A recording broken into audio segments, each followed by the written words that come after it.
Built a lot of gaming-focused systems in our time, and a gaming PC can act as a very competent video editing workstation. But here's the thing.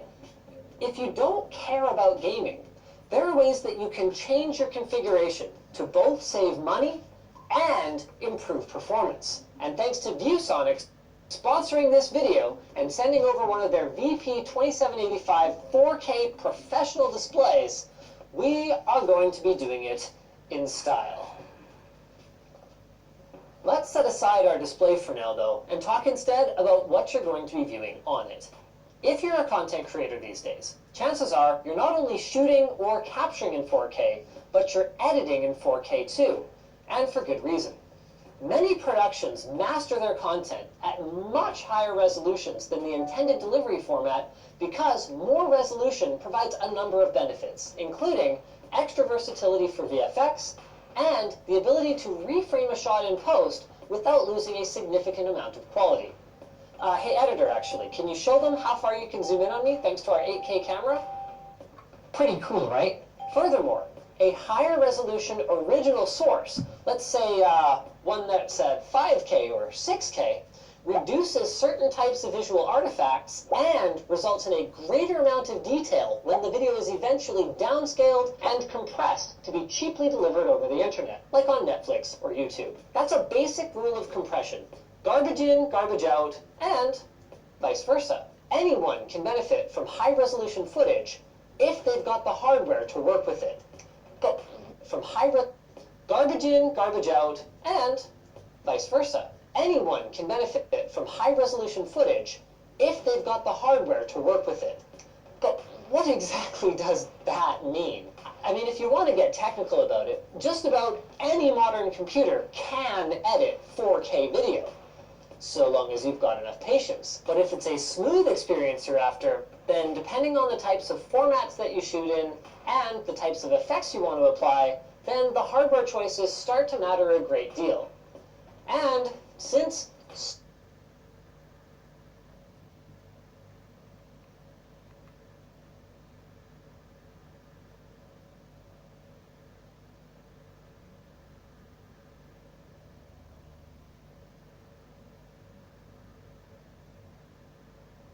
smooth is kind of subjective, it gets really challenging to choose the right parts for a budget rig. Fortunately, we've got you guys. If you work with a lot of H.264 encoded media, then chances are that you'll want to take advantage of Intel's UHD graphics for better performance. But since our goal was to build an all-round UHD graphic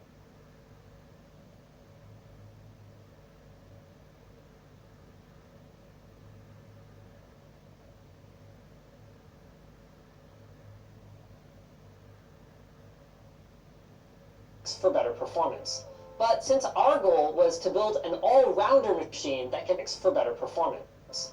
But since our goal was to build an all-rounder machine that can handle a mix of formats comfortably, we've turned to Team Red with the Ryzen 5 3600. This 6-core, 12-thread processor is a great value, and as you can see from Puget Systems' excellent article, to Team Red with the Ryzen 5 3600. This 6-core, 12-thread processor is a great value, and as you can see from Puget Systems' excellent article on the subject, it even trades blows with Team Blue's 8-core processors in some professional workloads, thanks to Zen's architectural advantages in CPU encoding and decoding. If you read their methodology though, you'll probably notice that they used DDR4 2666 for testing. Not only is 3200 MHz RAM usually just as cheap, 3rd gen Ryzen absolutely loves fast RAM. So after some load testing with our sample 4K footage, we've settled on 16 gigs of 3200 MHz memory as our baseline. Now obviously, if you work with very complex timelines, 16 gigs may not be enough for you. So in that case, you should grab a 32 gig kit or even more. As an added bonus, you can usually get 3600 MHz for about the same price as 3200 MHz at these capacities,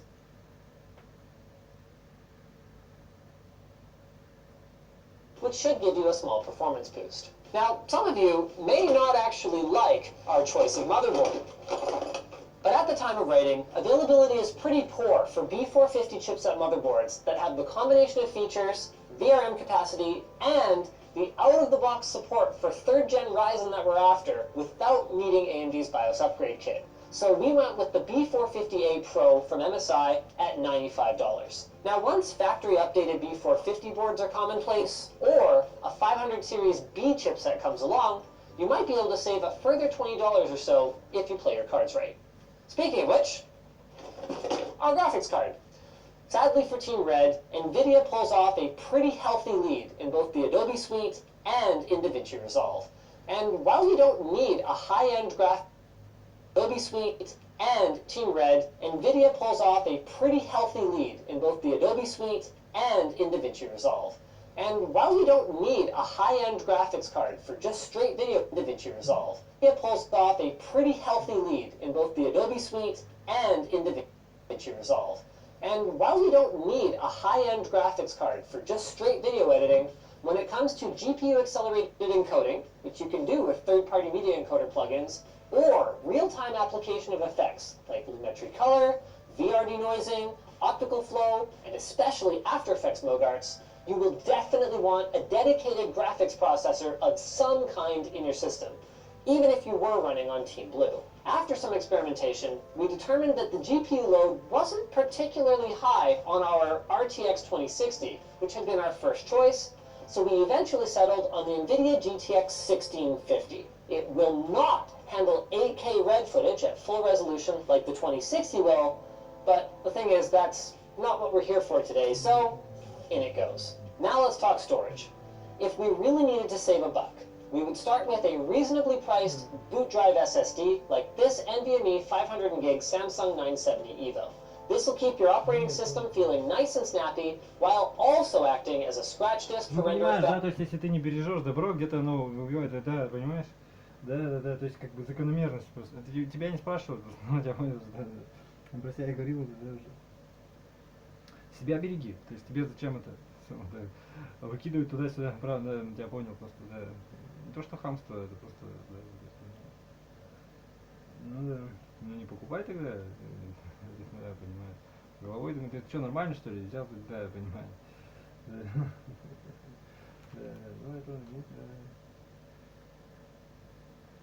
да к тебе не нужен, ты сам что, жизнь твоя, не знаю, что. Не для чего. Не важно, для чего? Да. Не знаю, ладно. Добровой, нормально, да, карма хорошая у тебя будет и все остальное. Не прибывает у тебя в детстве.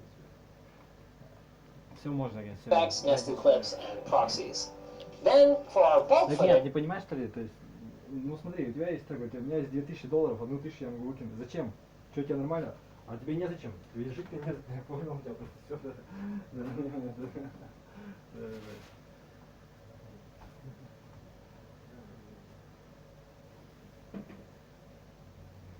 Я не знаю, ты мужик, ты головато, ты крайне.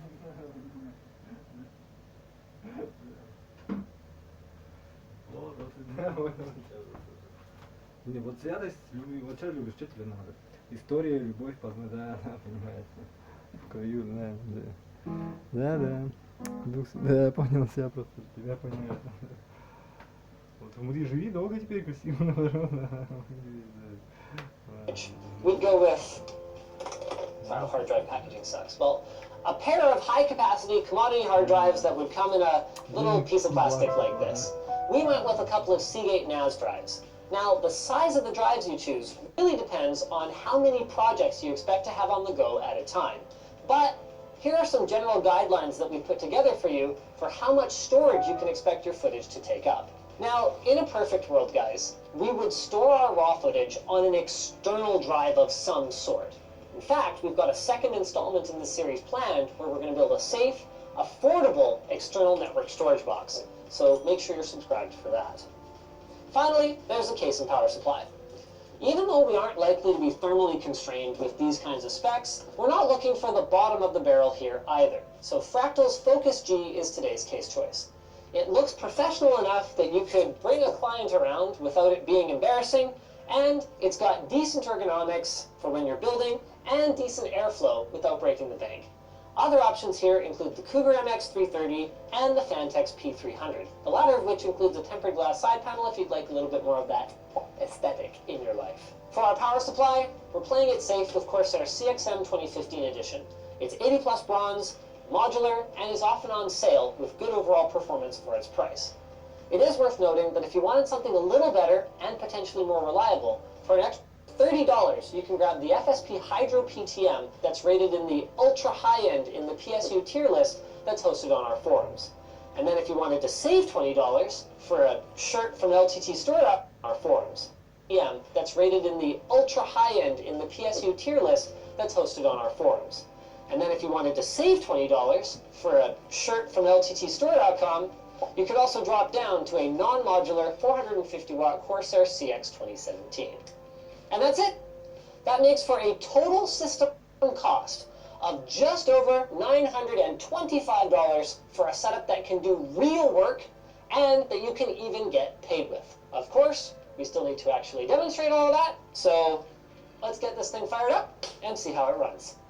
We'll be using Windows' built-in software RAID 1 mirroring in order to ensure that in the event of a physical drive failure, we won't lose any of our project data. But there are a couple of things about this solution that I want to emphasize. One, I cannot condone storing anything important on a single mechanical drive.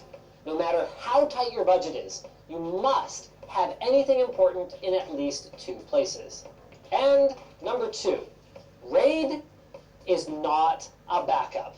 In the event of a ransomware infection, accidental deletion, natural disaster that physically affects your computer, or software corruption, that second drive could end up being exactly as compromised as the first one and not do anything for you.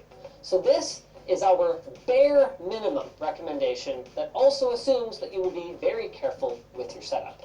Okay then, so with all of that out of the way, Dennis, do you want to come in and try out our amazing budget editing setup? Yes. So this is some footage shot on the Blackmagic Pocket 4K.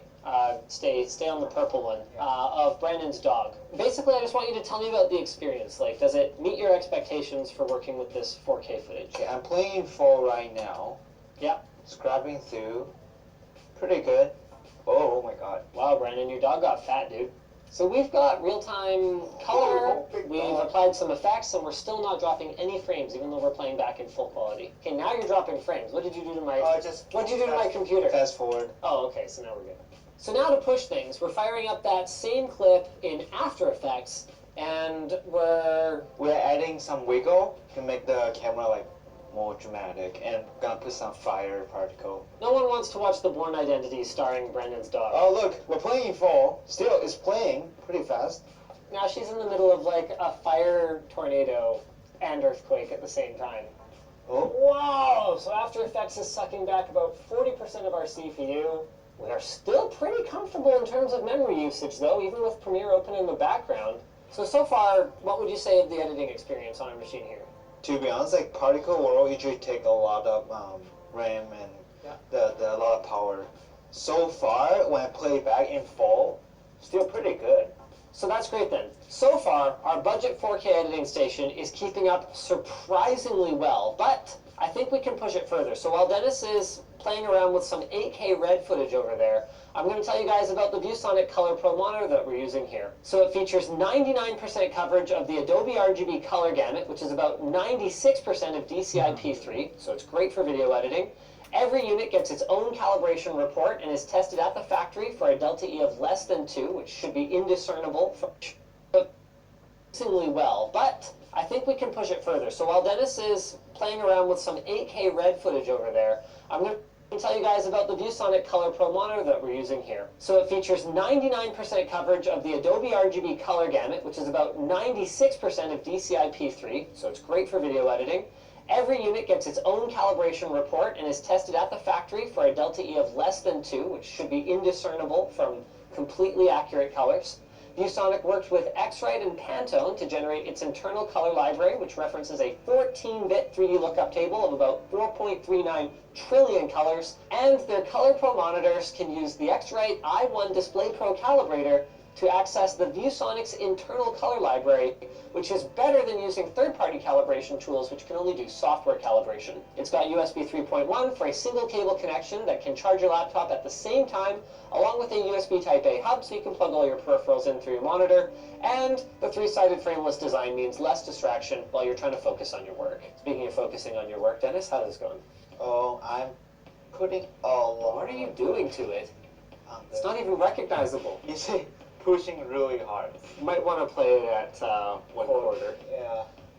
So you would consider this to be, like, meets expectations for the amount of effects that you're applying here? Yeah, because I actually put quite a lot to generate effect, because this effect is pretty heavy. So if I just want For web consumption, it's still great to shoot in 4K because you can see he can punch in and sort of reposition the frame however he sees fit. So playback of our A7S II footage, even at full quality, is fine, but our timeline scrubbing performance is not the greatest, even at half quality. So we want to have a look and see how our other footage responds. So we've gone ahead and loaded up a timeline with all our different 4K footage now.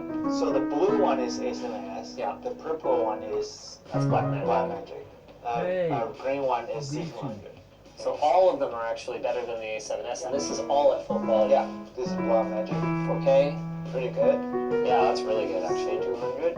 Pretty good. It's actually very usable. So we've done pretty well so far, handling anything from 4K, even all the way up to 8K footage in a variety of formats. But with how popular Sony's mirrorless cameras are, anything that can't comfortably handle footage coming off of them can't really be called a viable, anything goes 4K editing solution. That is why we mentioned earlier that we wouldn't go any lower than the processor that we chose with its 6 cores and 8 threads. So what I'm doing in the background is actually something that used to be a part of our workflow here at Linus Media Group back when we would shoot on our A7S IIs quite frequently. So I'm converting the MP4s that come straight out of the camera to Cineform YUV 10-bit. And what we're going to find out when we go ahead and throw these clips on our timeline is that they're going to perform quite a bit better. I'm just going to junk this last one and then we'll throw the rest of them on. Now, this process does add a little bit of time to your workflow, but the good news is that from our experience, it has a negligible effect on the image quality, and as you can see, it is a much, much smoother editing experience. So because of software or codec limitations, there's never going to be a single machine balanced or a little bit stronger than you absolutely need in certain areas. You can make up for other deficiencies and make sure that you're getting your projects done on time and on budget. On the subject of getting video production done on a budget, it used to be that the monitor to go with your workstation that costs you thousands and thousands of dollars also cost you thousands and thousands of dollars, but it's become much more accessible. And our Color Pro from ViewSonic here has a couple of really cool features I haven't mentioned yet. So one is that with the plugin, it'll actually automatically pivot if you're the kind of person who frequently has to switch between landscape and portrait, like say if you're developing graphics for web or whatever the case may be. And it also has a built-in ambient light sensor, and because the luminosity and the chromaticity are different, it won't affect the color accuracy of the image if the lights in your office change, and this can help reduce eye strain during marathon editing sessions. Once again, huge shout out to ViewSonic for sponsoring this video. Check out the links in the description below for more info and where you can pick up a Color Pro display for yourself. We've even got a discount code. If you pick one up, by the way, you should totally watch our review of the Blackmagic Pocket 4K camera. This is pretty much the camera to get if you want to shoot cinematic type content and you're on a tight budget. So it fits in pretty darn well with the video we shot today. So thanks for watching, guys. See ya.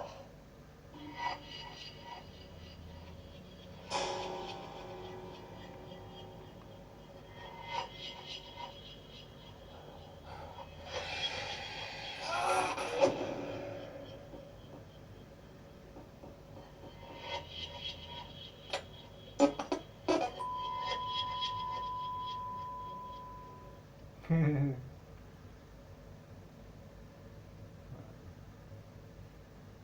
there? Она не способна.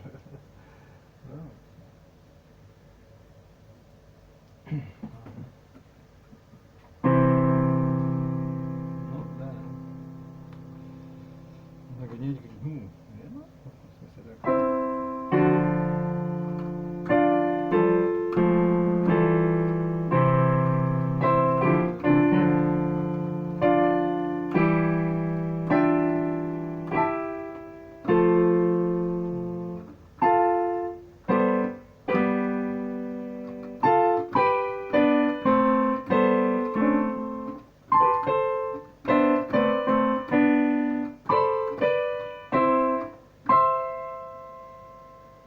Ну, наоборот, потому что, да.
Как говорится, скажем так, Бог даст, да, или как-то, да, ну, понимаешь. То есть, следовать, да, ну, он на себе, да, он тебе про себя.